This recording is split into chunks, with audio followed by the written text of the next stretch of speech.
If your partner left after years because they felt disconnected, here's what actually reconnects people. Well, first of all, you have to take into consideration the factor of familiarity.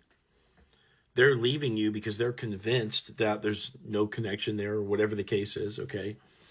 And so if you fully convince them over decades where you're not dating or, whatever the problem was, maybe no communication, they're not going to think that you're going to change in a day. So you're not going to be able to go through this without some level of detachment, without some level of letting them go and allowing some time to elapse where you can plausibly become a new person and cultivate that curiosity within them where you can start to talk to each other again from a fresh place.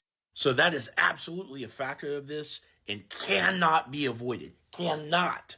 If you want to get them right now and, frantically run around and freak out and all this shit, okay, be my guest, but it doesn't work. So if we're talking real solutions, you must allow that little time factor to happen so that way you guys can be new to each other again. Now, from there, the thing that got you them to begin with was both of you guys having fun together from a place of not needing it that much. Imagine you broke up with your ex, 10 years went by, you guys started separate relationships, maybe even entire separate families, both got divorces, you run into each other in a coffee shop and you hit it off.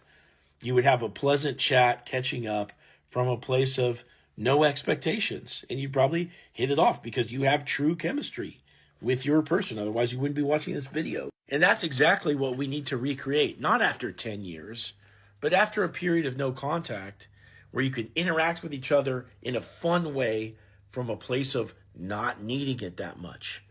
That's what gets people. That's how people attract. Okay? And there's no shortcut for you. It doesn't exist. If anyone's telling you that it exists, it's bullshit. You're going to go into no contact. You're going to reapproach them in a fun way, which I have specific parameters for. And you're going to do it in such a way that doesn't reach too hard, where you can ease into the interaction. You need mystery. You need confidence. You need playfulness. You need them wondering about you. Okay? We can bring all these things into play at the right time.